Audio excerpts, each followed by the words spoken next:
Hey, so I'm getting ready to make some chop, and based on several people who said they either can't get their birds to eat chop or they won't try chop or whatever, I want to just go over with you what I'm doing because it's really not that complicated. I went to Aldi. I spent $46. Here are my eggs, a dozen eggs already in here boiling, or getting ready to boil. I got strawberries, carrots, green beans, Brussels sprouts, spinach, kale, zucchini, broccoli. These are not for the birds. Don't give your birds pinto beans, especially if they're smaller birds. I have some nuts and a whole bag of sweet potatoes. And somewhere there's 2 butternut squash. And let's see, more nuts. And the asparagus is for the grown-ups. Some sugar snap peas.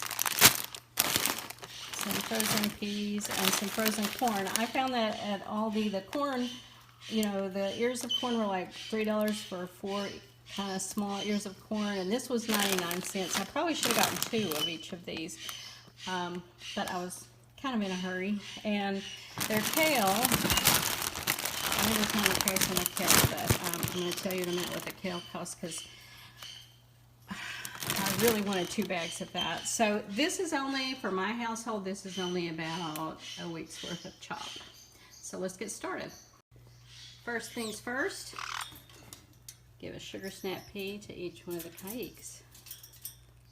Right, guys? There we go.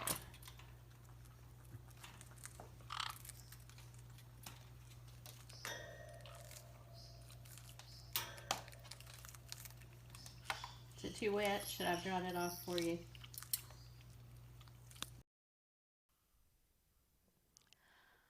Step 1. Wash everything. Scrub the skin with a brush. Use something like Veggie Wash or BioClean. If you haven't used BioClean, it's all plant-based and has no artificial anything in it. I'll put you a link below. By the way, my links are affiliate links. If you click and buy something, I earn a small commission. Step 2. Cook the ones that have to be cooked. Now, some people would argue that nothing has to be cooked. I have smaller birds with smaller beaks, and honestly, some of it comes down to the palatability. I'd rather they ate than they didn't eat at all, even if it's slightly less nutrients. Plus, sometimes they can actually get better nutrition from cooking, like if you steam your sweet potatoes. So I cut the carrots into chunks and steamed them above the rice in the rice cooker.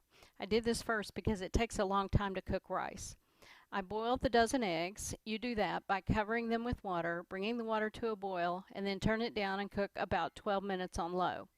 I steamed the sweet potatoes and the squash. Here's how. You could cook the sweet potatoes in the microwave, but they're better slightly steamed. Just slice in half and put in a steamer tray or strainer type insert in your pot or Dutch oven. A Dutch oven is a big pot.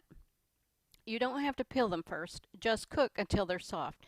It'll be somewhere between 20 and 45 minutes.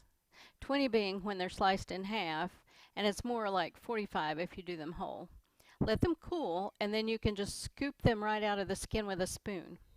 The squash is similar to that. Just slice it in half and put the fruit side down on a large cookie sheet. Add about a half an inch of water and bake until it feels tender. Now you can use that middle pulp and the seeds, but it was after dinner when I started this and I knew the whole thing was going to take a couple of hours, so I just took mine out before baking. Here I needed the Dutch oven for something else, so I put the boiled eggs in the sink with the kale, spinach, green beans, broccoli, and I think squash. I use a food processor for chopping. So next I chopped each food and added it to one of the big bowls. These are the nuts. Then I added the boiled eggs to them. I saved the shells to serve separately, but you can add the eggshells into your chop. They're a great source of calcium. I chopped all the green foods, spinach, kale, green beans, broccoli, and the zucchini. Last to go in were the butternut squash, sweet potatoes, and then the rice. By this time, my 2 bowls were overly full, so we got a Rubbermaid container, dumped everything in, and stirred. Some people use their hands. I prefer a big, strong, long-handled spoon. If the handle's not real strong, it'll bend. I had sliced some pineapple and strawberries, and the whole time I was fixing this, I went back and forth about whether to add them. Sometimes the wetter foods like that will be too wet once you've frozen the chop and thawed it back out. I was already holding out the yellow and red peppers for the same reason. I bought those earlier on, so you didn't see them. Finally, I just dumped the fruit in. So far, no one has complained. If you do choose to put in something like that, and then your food seems wet after you thaw it out, just add something dry like dry egg food. Stir it in, and that will soak up the moisture. Or another good thing to put in is oats, just your regular oatmeal. Okay, so once all the chop was mixed thoroughly, it was time to store it. Hopefully you're prepared for this with either containers or freezer bags. I filled a 6-cup container with fresh chop for tomorrow, and everything else went into gallon freezer bags. I lay them on their side and press the food flat so I can break off chunks easily to use as I need them. Be sure to press all the air out too before you seal the bag. So there you have it. My recipe made 7 gallons of chop. Let me know how yours turned out. I wrote a book about how to feed birds a healthy diet. It's called Feeding Finches. But you can feed the majority of pet birds exactly the same way. You just don't chop the food up as much for bigger birds. Check it out on Amazon using the link below.